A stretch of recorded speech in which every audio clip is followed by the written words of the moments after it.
أعوذ بالله من الشيطان الرجيم بسم الله الرحمن الرحيم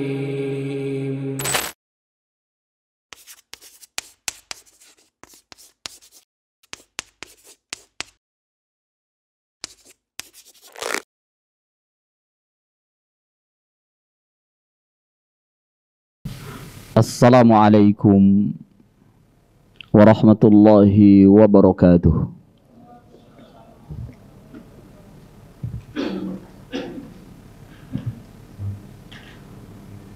Alhamdulillah, wassalatu wassalamu ala rasulillah wa ala alihi wa ashabihi wa man walah.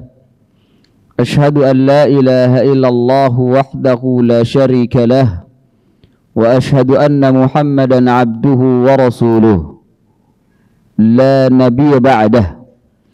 اللهم صل وسلم وبارك على نبينا محمد وعلى آله وأصحابه ومن تبعهم بإحسان إلى يوم الدين. أما بعد. إخواني وأخواتي في الله أعزني الله وإياكم.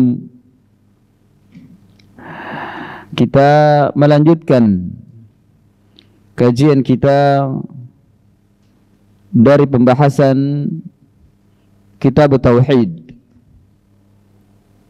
yang kita ambil syarahnya dari kitab Al-Mulakhas fi Syarh Kitab Tauhid karya Syekh Saleh Al-Fauzan. Dan pembahasan kita masih berputar pada majaa firriya, majaa firriya, apa yang datang tentang riya, yakni apa yang datang dalam dalil atau apa yang datang dalam Al-Quran dan Sunnah tentang pembicaraan masalah ar-riya. Dan sekarang kita ambil dalil berikutnya yang diletakkan oleh musannif Kitab Tauhid, yakni Syekhul Islam Ats-Tsani Muhammad ibn Abdul Wahhab bin Sulaiman At-Tamimi rahimahullahu ta'ala. Beliau meletakkan hadis apa yang diriwayatkan oleh Imam Muslim, apa yang diriwayatkan oleh Imam Muslim, dan ini juga diriwayatkan oleh para a'immah ahli hadis yang lainnya seperti Ahmad, Ibnu Majah, Ibnu Khuzaimah dan lain-lain. Datang dari sahabat Abu Hurairah radhiyallahu an. Datang dari sahabat Abu Hurairah radhiyallahu an. Musannif berkata, wa an Abi Hurairah radhiyallahu anhu marfu'an qala Allah ta'ala أنا أغنى الشركاء عن الشرك من عمل عملا أشرك معي فيه غيره تركته وشركه رواه مسلم. Terjem. Bismillah. Dari Abu Hurairah radhiyallahu anhu secara marfu, beliau berkata bahwa Rasulullah sallallahu alaihi wasallam bersabda, Allah Ta'ala berfirman, Aku maha kaya terhadap kesyirikan para pelaku syirik. Siapa saja yang mengerjakan suatu amalan yang dia mempersekutukanku dengan selain aku pada amalan tersebut, niscaya aku meninggalkan dia dan kesyirikannya. Diriwayatkan oleh Muslim. Naam. Hadis ini termasuk hadis qudsi, termasuk hadis qudsi yang sahih. Karena setelahnya Nabi sallallahu alaihi wasallam bersabda, qala Allahu ta'ala, qala Allahu ta'ala, Allah ta'ala berfirman, ana aghna syuraka'a 'ani syirk. Saya atau aku adalah yang paling mencukupi dari asyuraka, dari orang-orang yang membutuhkan syirikat, orang-orang yang membutuhkan persekutuan dari kesyirikannya. Yang dimaksud dengan asyuraka, syuraka ini bentuk jamak dari syirkah, ya, atau syarik. Syuraka, orang-orang yang membutuhkan persekutuan, orang-orang yang membutuhkan persekutuan, atau orang-orang yang membutuhkan teman, orang-orang yang membutuhkan perkongsian, itu syuraka namanya. Allah Subhanahu wa ta'ala menyatakan aghna syuraka. Aghna ini isim tafdhil, ya, isim tafdhil ala wazni af'ala, berdasarkan dengan wazan af'ala,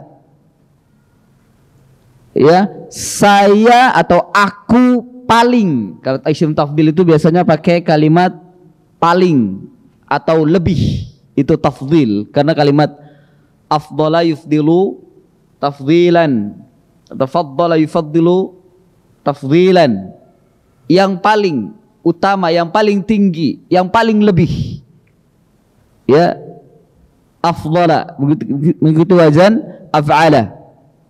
Makanya terjemahnya adalah aku yang paling cukup, aku yang paling mencukupi.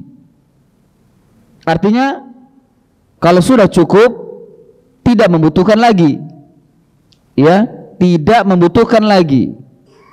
Ana aghna syuraka, saya atau aku adalah yang paling cukup dari orang-orang yang membutuhkan sekutu itu. Asyuraka, dari orang-orang yang membutuhkan sekutu, pertemanan. Ani syirk, dari persekutuan, dari kesyirikan. Jadi Allah yang paling membutuhkan, yang paling mencukupi, yang paling enggak butuh. Aghna syuraka, yang paling mencukupi dari orang-orang yang membutuhkan persekutuan itu. Karena makhluk-makhluk selain Allah itu sangat membutuhkan teman, sangat membutuhkan persekutuan, sangat membutuhkan ada yang berada di sisinya, pendampingnya, persekutuannya. Dalam rangka apa? Untuk membantu dan menolongnya. Allah nggak butuh itu.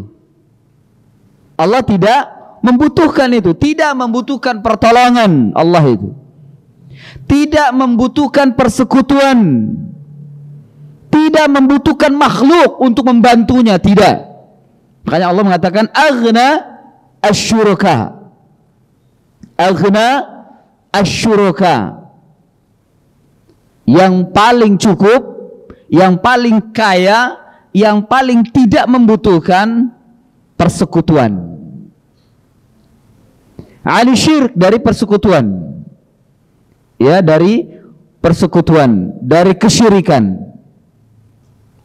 Nah, kemudian Allah Subhanahu wa ta'ala berfirman lagi, man amila amalan asyraka ma'i fihi ghairi taraktuhu wa syirkahu.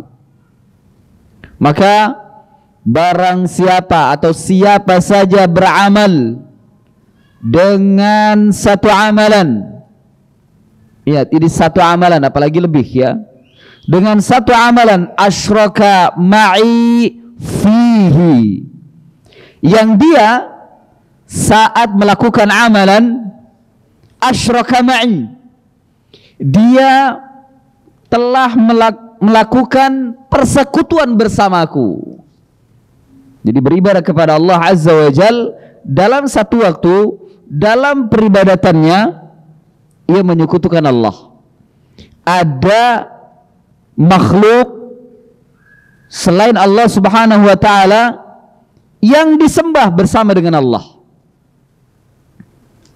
Ya, yang terkadang sejatinya dia ingin yang dia tuju adalah Allah, tapi dalam satu waktu sadar atau tidak sadar, ya, disadari atau tidak disadari, diketahui atau tidak diketahui, ia telah melakukan persekutuan bersama dengan Allah. Ya, memang hanya Allah saja yang tahu. Tapi terkadang manusia sadar atau tidak sadar dia telah melakukan persekutuan. Ya. Asyraka ma'i fihi ghairi, dia telah melakukan penyekutuan bersamaku. Allah menyatakan bersamaku. Berarti dalam dia beribadah kepada Allah, dalam satu waktu dia pun beribadah kepada yang lainnya. Ya, dia beribadah kepada yang lainnya. Ada yang dituju selain daripada Allah. Ada yang dituju selain daripada Allah, sehingga tujuannya itu bercabang. Yang satu ke Allah, yang satu ke yang lainnya. Dalam satu ibadah. Dalam satu ibadah yang dituju awalnya dia menginginkan Allah, tapi dalam satu waktu dia sadar atau tidak sadar dia cabangkan untuk kepada selain Allah. Makanya Allah mengatakan asyraka ma'i. Asyraka ma'i, dia menyekutukan bersamaku. Karena di sini Allah menyebutkan satu amalan, man amila amalan asyraka ma'i, barang siapa yang beramal dengan satu amalan yang dia menyekutukanku atau bersekutu bersamaku. Jadi amalan ini, satu amalan ini awalnya dia tujukan pada Allah, tapi ia melakukan persekutuan di dalamnya, sadar atau tidak sadar, diketahui atau tidak diketahui dirinya, dia telah menyekutukan Allah. Ada tujuan lain, dicabangkan tujuan itu kepada selain Allah. Maka apa kata Allah? Taraktuhu, aku tinggalkan dia, wa syirkahu, dan kesyirikannya. Aku tinggalkan dia, artinya apa yang dia tuju kepada Allah, Allah nggak peduli. Dan Allah tinggalkan amalan dia, dia tetap beramal, tapi sudah Allah tinggalkan, dia tinggal beramal kepada apa yang dia tuju dari kesyirikannya. Begitu maksud. Ya. Jadi dia ditinggalkan oleh Allah Subhanahu wa taala dengan peribadatannya atau amalannya dan perbuatan syiriknya oleh Allah Subhanahu wa taala. Jadi saat Allah Subhanahu wa taala mengetahui orang ini beramal dengan satu amalan, tiba-tiba ada yang dituju selain daripada Allah dalam beribadah tersebut, maka segera Allah tinggalkan. Artinya Allah tidak peduli kepadanya, Allah tidak menerima amalannya, dan ditinggalkan dia bersama dengan yang dia amalkan, ya, dengan kesyirikannya. Taraktuhu, aku tinggalkan dia dengan amalannya, wa syirkahu, dan kesyirikannya ditinggalkan. Artinya ditolak oleh Allah. Allah tidak menerimanya sama sekali. Sehingga amalan yang dia lakukan itu tidak diperhitungkan oleh Allah Subhanahu wa taala. Bahkan bukan hanya tidak diperhitungkan, Allah masukkan amalannya itu ke dalam dosa besar. Dosa yang paling besar di antara dosa-dosa besar, ya, tidak diterima oleh Allah. Meskipun orang yang beramal tadi sadar atau tidak sadar, ditinggalkan dia dengan dosa besarnya.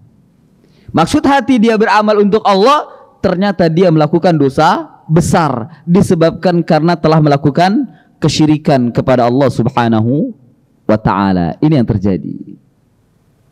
Ya, ini yang ada. Jadi man amila amalan asyraka ma'i fihi ghairi taraktuhu wa syirkahu. Aku tinggalkan dia. Aku tinggalkan bersama dengan kesyirikannya. Aku tinggalkan dia bersama dengan kesyirikannya.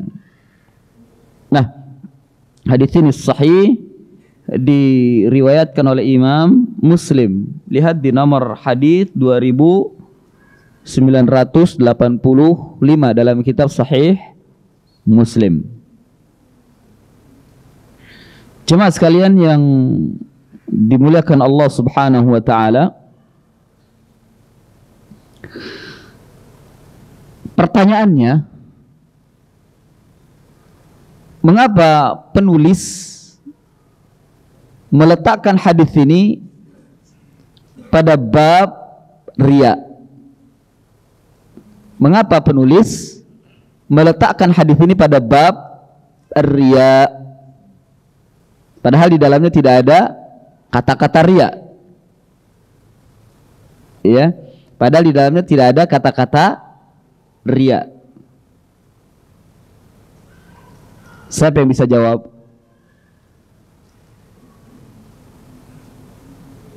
Ya, fadal, dianalisa. Karena riya dakhilun fi asyirk, masuk ke dalam kesyirikan. Naam, jadi tersirat di dalamnya, ya, tersirat di dalamnya bahwa Allah Subhanahu wa taala meninggalkan kesyirikan, warya'u minasyirk. Syirik besar apa syirik kecil?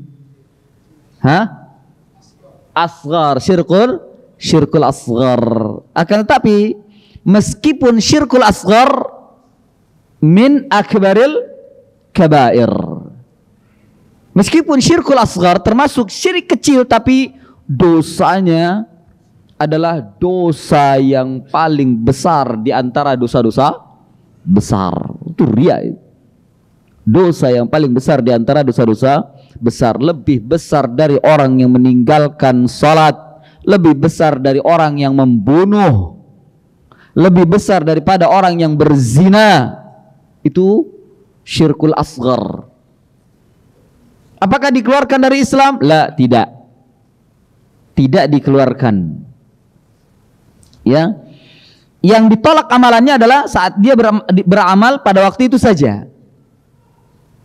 Kalau dia memiliki amalan yang tidak ada di dalamnya kesyirikan atau tidak ada riya, maka amalannya makbul, diterima oleh Allah Azza wa Jalla. Ya. Dan kebanyakan manusia mereka mengingkari adanya riya. Artinya, tidak kok, saya tidak riya, saya ikhlas. Ya, saya ikhlas. Dia tidak terasa di dalamnya, terkadang masuk ke dalamnya ar-riya. Ya. Ya, sebagai ini ya, sebagai faidah, jangan kita bertanya kepada teman kita ketika melakukan satu amalan atau mungkin sedekah atau perbuatan yang membantu kita, jangan tanya dengan mengatakan antum ikhlas enggak? Jangan. Bahaya. Akan mempengaruhi keikhlasan itu sendiri di dalam hati orang yang beramal untuk kita. Kadang begitu. Untuk meyakinkan dia kata, antum ikhlas enggak? Masya Allah. Enggak perlu ditanya. Ikhlas itu masalah pribadi antara dirinya dengan Allah. Yang bertanya itu juga salah. Ngapain ditanyain? Antum ikhlas enggak? Enggak perlu ditanya. Itu berbahaya, menciderai keikhlasan itu sendiri yang ada di dalam hatinya. Yang awalnya dia melakukan keikhlasan. Ketika ditanya, jadi enggak ikhlas. Ketika ditanya, jadi enggak ikhlas. Ini banyak yang seperti itu. Mereka enggak tahu kalau itu sudah menciderai keikhlasan. Kemudian yang ditanya sebenarnya sebaiknya diam saja, nggak usah ditanya. Udah saya ikhlas, nggak perlu. Katakan padanya, jangan tanya itu. Ya, jangan tanya itu. Karena itu nggak pantas ditanya. Hanya Allah dengan dirinya yang tahu. Dari mana kita mengetahui bahwasanya dia melakukan keikhlasan? Lah, nggak perlu ditanya. Nggak perlu. Kalau dia melakukan dengan tulus, ya udah ucapkan jazakumullah khairan. Nggak perlu antum ikhlas nggak nih? Nggak perlu. Ini salah. Kesalahan kita itu ketika ada orang yang berbuat baik kepada kita, kita tanya, ini ikhlas nggak? Masya Allah, nggak perlu, nggak usah ditanya. Antum yang bertanya salah. Sudah disalahkan. Karena apa? Gak khawatir justru akan menciderai keikhlasan yang dia sudah berbuat baik kepada kita. Karena ini masalah hati, masalah pribadi. Jangan tanya. Salah kalau kita tanya antum ikhlas nggak? Salah. Ya, salah. Jadi jangan ditanya itu, jangan ditanya. Ketika kita tahu ada teman kita, saudara kita, dia sudah berbuat kebaikan untuk diri kita, membantu diri kita, jangan tanya antum ikhlas kah, tapi katakan padanya, doakan dengan doa yang baik. Jazakumullah khairan wa barakallahu fikum. Semoga Allah membalas antum dengan yang lebih baik dan seterusnya. Sudah, nggak usah kita tanya dengan apakah antum ikhlas atau tidak, nggak usah. Ya, justru ketika kita tanya menciderai hati keikhlasannya, akhirnya dia akan menjadi riya. Celakanya yang ditanya juga, udah tenang aja gue ikhlas. Gang, itu juga sudah bahaya itu. Karena keikhlasan nggak ada takarannya dan nggak bisa diukur. Hanya dirinya dengan Allah ya Subhanahu wa taala yang tahu. Ya, jadi kesalahan kaum muslimin yang terjadi pada zaman sekarang itu, dia bertanya keikhlasan kepada saudaranya yang sudah berbuat baik kepada dirinya. Dan ini salah. Yang benar adalah doakan dengan doa kebaikan. Semoga Allah membalas ganjarannya dengan baik. Jangan kita tanya keikhlasannya. Biarkan dirinya dengan Allah Azza wa Jalla. Kalau seandainya ada riya antara dirinya saat dia membantu kita, ada riya di sana dan ada maksud-maksud tertentu untuk membantu kita, itu urusan dia dengan Allah. Biarkan Allah yang menghukumnya. Kita tidak berhak untuk menghukum mereka atau menghukum dia. Ya, kita tidak berhak untuk menghukum dia. Ini perhatikan ini. Banyak kesalahan kita ini. Antum ikhlas enggak? Masya Allah, enggak usah ditanya. Ya, enggak usah ditanya.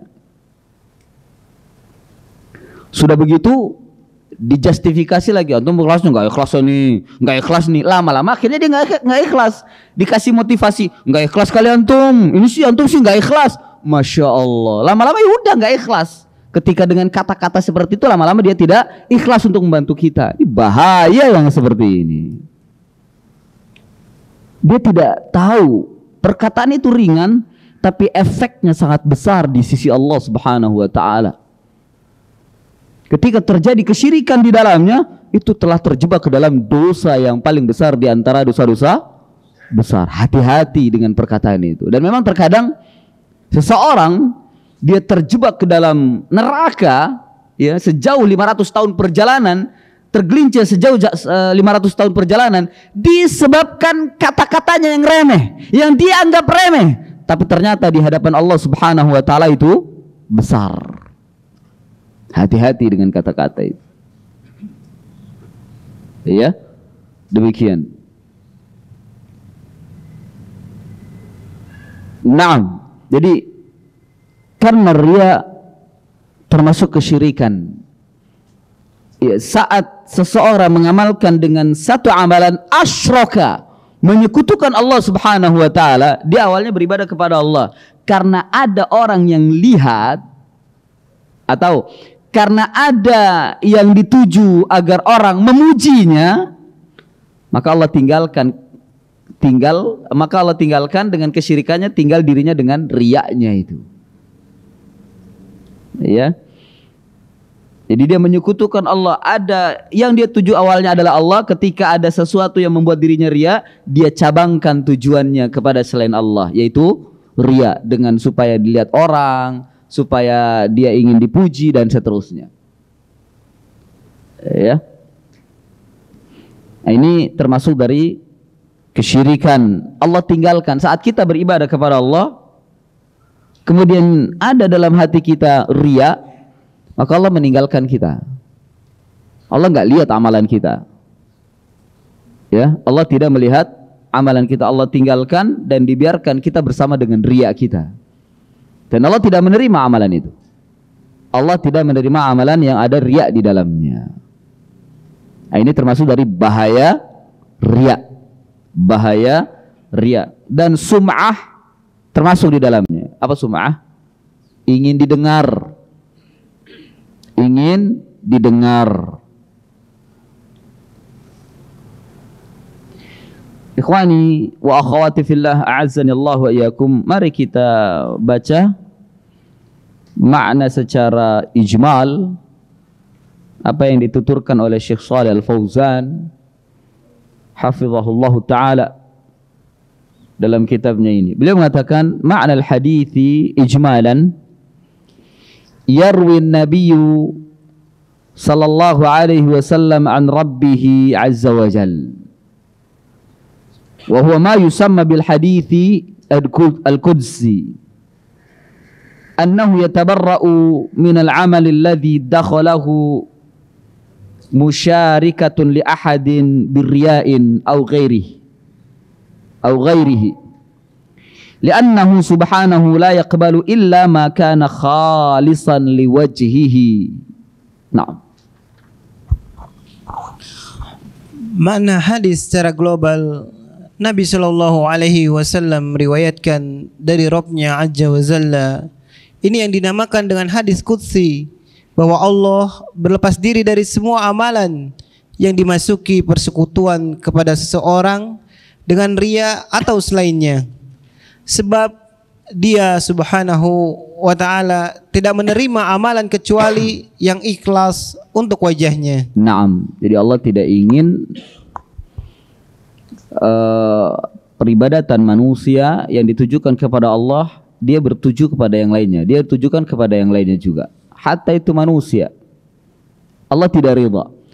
Dalam usulul thalathah di muqaddimahnya, ya, di antara yang wajib kita pelajari adalah bahwa Allah Subhanahu wa taala tidak ridha. Innallaha la yarda ay yushraka bihi ma'ahu ghairuh. Sesungguhnya Allah tidak ridha seseorang menyekutukan dengannya bersamanya. Ya, Allah tidak ridha. Artinya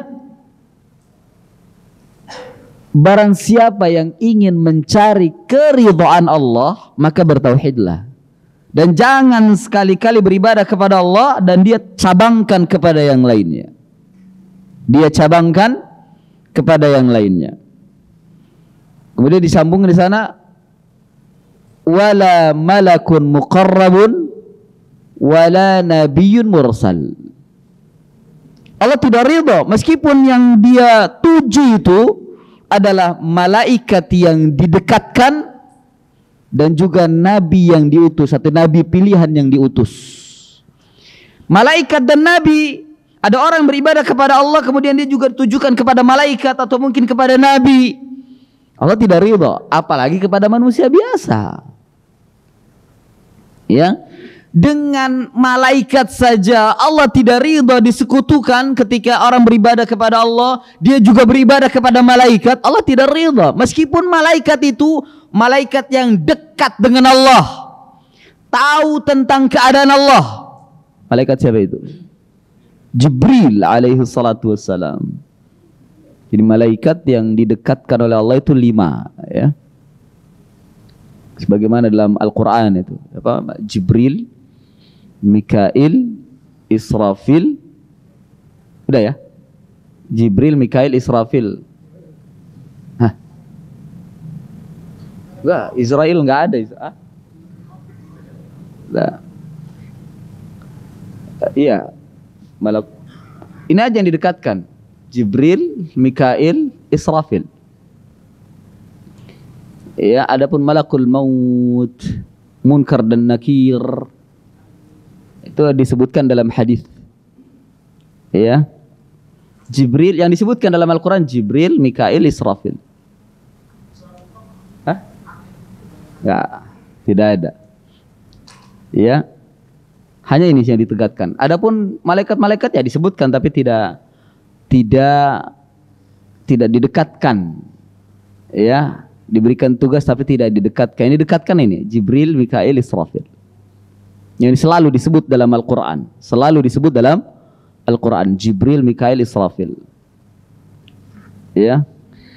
Dan nama-nama yang tidak diberikan dalam Al-Quran dan hadis, ya sebaiknya kita tidak memberikan nama kepadanya. Nama-nama yang hanya beredar di lisan tanpa ada landasan sedikit pun, sebaiknya kita tidak memberikan nama itu kecuali dengan apa yang diberikan nama oleh Allah dan Rasulnya. Ya, seperti Israel ini kan sebenarnya untuk malakul maut. Ya, namun kita tidak menemukan di dalam Bidayah wa Nihayah, di dalam Al-Quran, di dalam hadis, tidak menemukan nama ini dalam literatur yang terdahulu. Ya, dari ulama-ulama salaf pun tidak ditemukan. Mereka memberikan nama malaikat pencabut nyawa itu Israel. Saya sendiri tidak tahu dari mana asal usul nama ini muncul dan tahun berapa munculnya nama ini. Sementara dahulu tidak ada nama itu, Israel. Kemudian juga tentang malaikat pencatat, ya, baik dan buruk, mereka memberikan nama dengan Raqib dan Atid. Dari mana? Kecuali hanya ada dalam Al-Quran surat Qaf, ya. Itu bentuknya na'at man'ud, sifat bukan nama. Iya, meskipun sama-sama isim, ya, isim sifat. Isim sifat. Tapi itu bukan menunjukkan nama, tapi sifat saja, sifat dari pencatat. Yang ada dalam Al-Quran namanya siapa? Kiraman katibin. Allah hanya memberikan nama itu, kiraman katibin. Walaysa raqib wal atid. Tidak. Ya, dalam surat yang disebutkan itu, ma yalfidhu min qawlin illa ladaihi raqibun atid. Lihat, perhatikan kalimat raqibun atid. Orang-orang yang mengerti bahasa Arab, itu nama apa sifat? Sifat. Sifat untuk siapa? Untuk kiraman katibin, yang selalu mencatat apa yang yalfidhu min qawlin, yang dilafazkan dengan perkataan. Ma yalfidhu min qawlin illa ladaihi raqibun atid. Sifat bukan nama itu. Siapa yang memberikan nama? Cari literaturnya, cari rujukannya di mana? Kita belum menemukan. Mereka tidak memberikan nama itu. Yang ada namanya adalah kiraman katibin. Dan ini tegas dalam Al-Quran disebutkan. Kiraman katibin ya'lamuna ma taf'alun. Dalam surat apa itu? Dalam juz Amma itu. Ya. Kiraman katibin. Sementara pencabut nyawa, malakul maut, Allah dan Rasulnya memberikan nama malakul maut. Dan tidak ada literatur dari literatur dari para ulama, ya, yang menulis memberikan nama. Ya, kalaupun itu dari ulama pun dia harus ada dalilnya. Apakah Allah dan Rasulnya memberikan nama itu? Ya, tidak ada. Dari kalangan ulama salaf tidak memberikan nama pencabut nyawa itu Israel, tidak ada. Ya, nggak ada. Yang ada malakul maut, malakul maut. Ya sudah, kita berikan nama malakul maut. Kita memberikan namanya malakul maut, bukan Israel, bukan Israel. Ya, na'am, Israel artinya adalah Abdullah, ya, hamba Allah. Tapi Allah meskipun demikian, ya, Allah dan Rasulnya tidak memberikan nama itu. Nah, kita kembali. Jadi ini malaikat, wala malakun muqarrabun, tidak malaikat yang didekatkan. Meskipun kita malaikat-malaikat itu didekatkan oleh Allah, Allah enggak ridha ketika kita beribadah kepada Allah juga kepada malaikat-malaikat itu. Enggak ridha. Dengan malaikat saja tidak ridha, apalagi dengan jin atau syaitan. Murka Allah kalau kita beribadah kepada Allah juga beribadah kepada syaitan. Ya, mungkin syaitan ini terkadang berupa ya menampakkan wujudnya ya berupa wali kah atau apa ya. Ya syaitan, tapi dia beribadah kepada syaitan. Ya. Allah murka. Allah tidak ridha. Wala nabiyyun mursal, dan juga dengan nabi. Ada nabi yang didekatkan, Nabi Ibrahim dan Nabi kita Muhammad sallallahu alaihi wasallam yang dikatakan sebagai Khalilullah. Allah pun tidak ridha ketika kita beribadah kepada Allah juga beribadah kepada nabi itu. Enggak ridha Allah. Allah ingin kita beribadah kepada Allah bertauhid. Gak usah dicampurkan, meskipun ada makhluk-makhluk yang didekatkan oleh Allah, makhluk-makhluk yang diistimewakan oleh Allah. Allah tidak peduli, gak butuh, Allah gak mau disekutukan dengan mereka, karena mereka itu adalah makhluk. Maka hendaklah kita ketika beribadah kepada Allah Azza wa Jal, singkirkan makhluk-makhluk yang istimewa itu, yang menurut kalian itu istimewa. Hanya ada Allah Subhanahu wa ta'ala. Dan Allah pun tidak ridha disekutukan dengan makhluk-makhluk yang dianggap sebagai istimewa itu. Tidak ridha sama sekali. Ya, tidak ridha. Dan Allah menyatakan dengan tegas dalam surat Al-Jin, wa annal masajida lillahi fala tad'u ma'allahi ahada. Wa annal masajida lillah. Masajid bentuk jamak dari masjid. Ya, ditafsirkan oleh para ulama bahwa yang dimaksud di sini adalah masjid, yakni tempat ibadah yang manusia beribadah di dalamnya, kaum muslimin beribadah di dalamnya. Dan sesungguhnya tempat-tempat ibadah itu atau tempat-tempat sujud itu hanya milik Allah. Jangan kita beribadah di tempat sujud itu atau di masjid atau tempat ibadah itu kepada selain Allah. Fala tad'u ay fala ta'budu, karena makna jangan kamu berdoa, ya kalimat doa. Fala tad'u maknanya adalah fala ta'budu. Mana dalil yang menunjukkan itu? Sabda Nabi sallallahu alaihi wasallam dalam hadis yang diriwayatkan oleh Imam Tirmidzi, dan Nabi mengatakan dengan tegas, ad-du'a'u huwal ibadah. Ad-du'a'u huwal ibadah. Doa itu adalah ibadah. Ya, jangan kamu berdoa bersama dengan Allah sedikit pun atau seorang pun. Artinya jangan kamu beribadah. Itu tempat ibadah, itu milik Allah. Jangan beribadah di situ kepada selain Allah juga, kepada Allah dan juga kepada selain Allah juga. Fala tad'u ma'allahi ahada. Tegas Allah mengatakan itu. Apalagi kalau kita maknakan kalimat masajid ini umum. Karena di antara keistimewaan yang diberikan oleh Allah Subhanahu wa taala kepada Nabi Muhammad sallallahu alaihi wasallam, kekhususan yang tidak diberikan kepada nabi-nabi yang terdahulu, bahwa bumi ini dijadikan oleh Allah Subhanahu wa taala untuk nabi kita dan juga umatnya sebagai masjid. Sebagai masjid. Bahkan tanahnya dijadikan sebagai untuk bersuci, digunakan untuk bersuci. Maka tidak ada alasan lagi saat datang waktu sholat kita menunda. Lah, apalagi dengan alasan nggak ada masjid. Berarti dia bodoh dia. Bisa? Naam. Coba. Naam. Jadi bumi ini dijadikan masjid oleh Allah Azza wa Jalla untuk umat Muhammad sallallahu alaihi wasallam. Nah, kalau kita masukkan ke dalam makna ayat tadi, wa annal masajida lillahi fala tad'u ma'allahi ahada, berarti ketika kita beribadah di atas permukaan bumi ini, tidak boleh kita menyekutukan Allah Azza wa Jalla. Karena bumi ini milik Allah.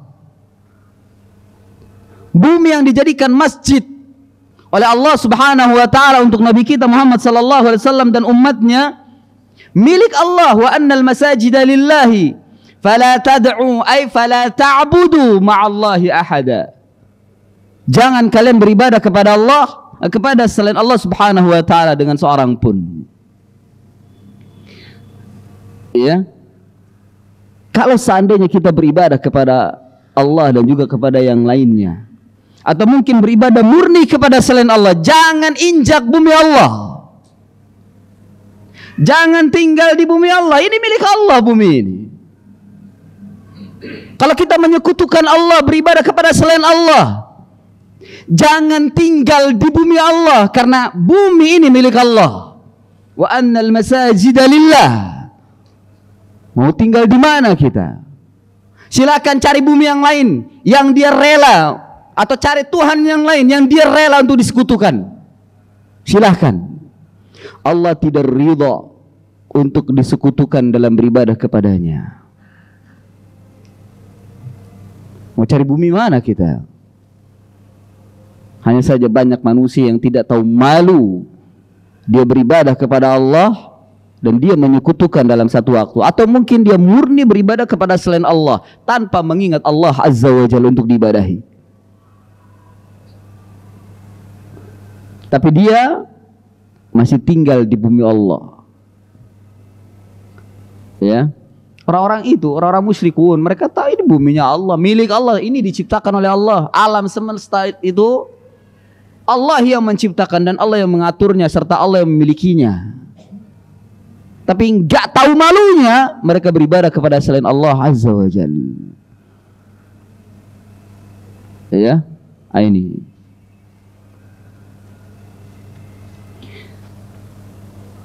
Ikhwani wa akhwati fillah, a'azzani Allah wa iyyakum. Mari kita ambil beberapa faedah yang disebutkan oleh Syekh di sini dari hadis, ma yustafadu minhu, apa yang bisa diambil darinya, yakni dari hadis. Yang pertama, at-tahdhiru minasyirki bi jami'i ashkalihi wa annahu mani'un min qabulil amal. At-tahdhir, peringatan keras, minasyirk, dari kesyirikan, bi jami'i ashkalihi, dari segala bentuknya, dari semua bentuk kesyirikan. Hati-hati, ya, diberikan peringatan oleh Allah. Wa annahu mani'un min qabulil amal, karena semuanya itu mencegah dari diterimanya amal oleh Allah Azza wa Jalla, akan menghalangi untuk diterimanya oleh Allah Subhanahu wa taala dari amalan. Yang kedua, wujubu ikhlasil amali lillah min jami'i syawaibi syirki. Wajibnya ikhlas beramal hanya untuk Allah dari seluruh syawaib asyirk, yakni duri-duri atau kotoran-kotoran kesyirikan. Ini mensucikan, membersihkan amal hanya untuk Allah. Bersihkan dari kesyirikan, dari kotoran-kotoran syirik.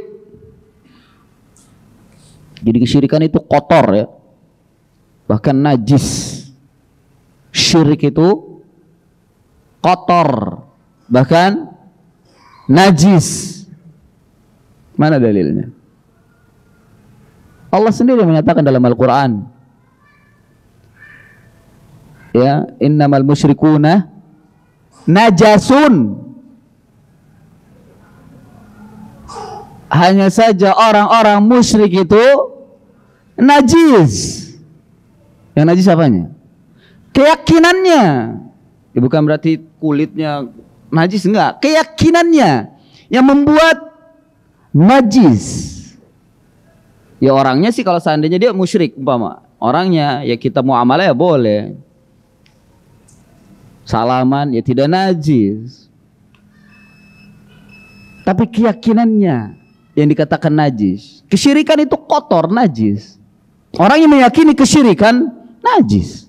Dia meyakini kekotoran dalam hatinya, meyakini kotoran najis dalam hatinya. Naam. Jadi tidak seperti dipahami oleh orang-orang LDII, ya, LDII yang kalau orang datang ke masjidnya yang bukan golongannya, sholat di sana dipel, dibersihin. Dia pakai dalil itu tuh.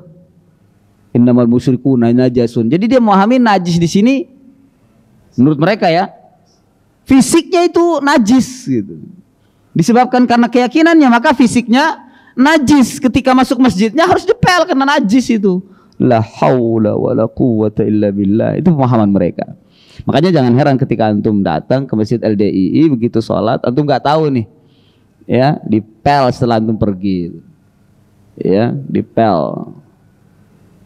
Nah, yang ketiga, wasfullahi bil ghina. Di dalam ayat tersebut atau dalam hadis tersebut, Nabi sallallahu alaihi wasallam mensifatkan Allah Subhanahu wa taala dengan al-ghina, kaya, cukup. Allah itu maha kaya, Allah itu maha cukup. Yang keempat, wasfullahu bil kalam. Allah disifati dengan sifat kalam. Ya, dengan sifat kalam. Naam, ini beberapa faedah yang kita bisa ambil. Demikian kajian kita. Mudah-mudahan ada manfaatnya. Fa insyaallah pada pertemuan akan datang kita lanjutkan. Wassallallahu ala nabiyyina Muhammadin wa ala alihi wa sahbihi wa barik wasallam. Subhanakallahumma wa bihamdik, asyhadu an la ilaha illa anta astaghfiruka wa atubu ilaik. Wa akhiru da'wana anil hamdulillahi rabbil alamin. Wassalamu alaikum warahmatullahi wabarakatuh.